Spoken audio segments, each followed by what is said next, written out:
Conclude చేస్తూ ఒక point, అమరావతికి సంబంధించి ఆంధ్రప్రదేశ్ రాష్ట్ర రాజధానికి సంబంధించి మళ్ళీ ఒక 44,000 ఎకరాలను తీసుకోవాలని చెప్పేసి ఆంధ్రప్రదేశ్ రాష్ట్ర ప్రభుత్వం నిర్ణయించుకుంది. ఆల్రెడీ ఇప్పటికే ఒక 30,000 35,000 ఎకరాలు తీసుకున్నారు. దానికి సంబంధించి ఇంకా నిర్మాణాలు కావచ్చు, దానికి సంబంధించిన డ్రైనేజ్ సిస్టమ్ అంటారా, ఇక దాని ప్రాతిపదికన జరుగుతుంది. ఆల్రెడీ ఈ డెవలప్మెంట్ కోసమే ఇప్పటికే దాదాపు 1,50,000 కోట్ల వరకు ఎస్టిమేషన్ అవుతుందని చెప్పేసి రాష్ట్ర ప్రభుత్వం భావించింది. మళ్ళీ కొత్తగా ఒక 44,000 ఎకరాలను తీసుకొని అది డెవలప్మెంట్ చేయడం కోసం, లేదంటే కొత్తగా ఇన్ ఫ్యూచర్ సిటీ కోసం, దాని డెవలప్మెంట్ అభివృద్ధి కోసం ప్రణాళిక సిద్ధం చేస్తున్నామని చెప్పేసి అమరావతి రీజనల్ డెవలప్మెంట్ కార్పొరేషన్ కావచ్చు, అలాగే చంద్రబాబు నాయుడు గారు కావచ్చు చెప్తున్నారు. ఏంటి ఇప్పుడు ఈ 30,000 ఎకరాలకి ఇంతవరకు రైతులకి సంబంధించి వాళ్ళకి ఇవ్వాల్సినటువంటి పరిహారం ఇవ్వలేదు, వాళ్ళకి ఇవ్వాల్సినటువంటి ప్లాట్లు ఇవ్వలేదు, వాళ్ళకి ఇవ్వాల్సినటువంటి డబ్బులు ఇవ్వలేదు.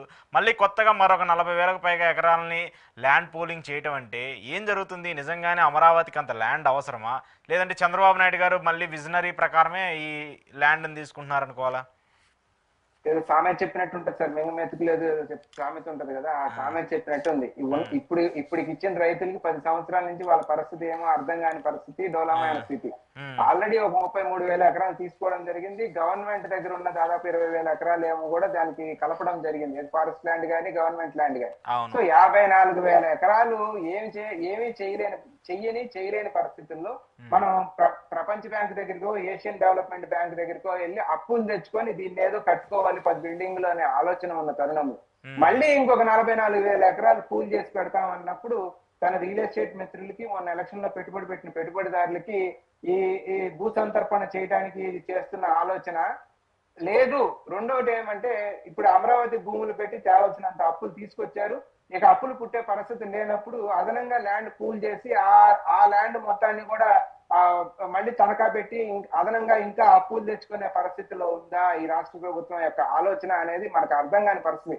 ఎందుకంటే దాదాపు 15-20 సంవత్సరాల క్రితం నయా రాయ్పూర్ ఛత్తీస్గఢ్ లో 4,500 ఎకరాలు తీసుకుంటే క్యాపిటల్ సిటీ కోసం, ఏది అప్పటికి దాంట్లో దాదాపు 10 సంవత్సరాలు బీజేపీ పరిపాలనలో ఉంది, కేంద్రంలో బీజేపీ ఉంది. అయినా కూడా పూర్తిగా నయా రాయ్పూర్ ఇప్పటికి ఆ 4,500 ఎకరాలు పూర్తిగా డెవలప్ కాలేదండి. ఇంకా సగం కూడా డెవలప్ కాల, ఇంకా వ్యాస్ట్ ల్యాండ్, ఎంటీ ల్యాండ్ కనపడతా ఉంటుంది.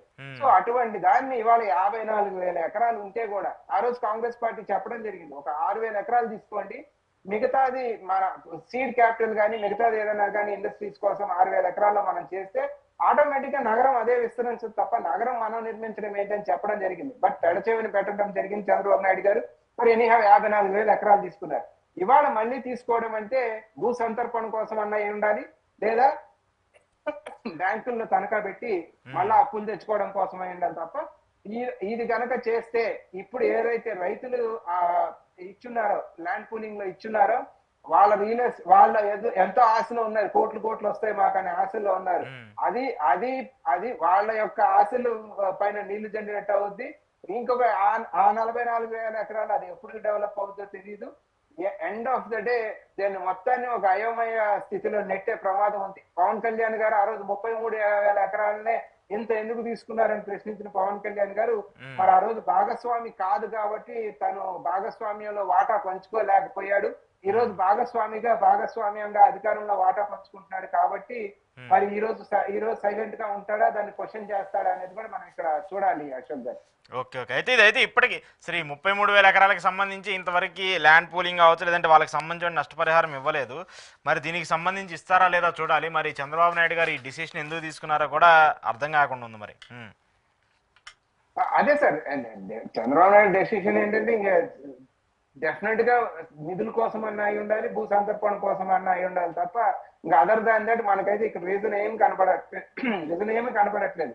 ఇప్పుడు మళ్ళీ ఈ మధ్యనే చెప్పడం జరిగింది, మళ్ళీ సింగపూర్ వాళ్ళు వస్తున్నారు, వీళ్ళు వస్తున్నారు, చూస్తారు, రోడ్లు వేస్తారు అని మాట్లాడుతున్నప్పుడు మొన్న 12,000 కోట్లు ఏదో రోడ్లు వేయడానికే 12,000 కోట్లు అవుతాయి అని మాట్లాడుతున్న తరుణంలో ఇంత భూభాగాన్ని ఎవరు డెవలప్ చేయాలి, ఎప్పటికి డెవలప్ చేయాలి?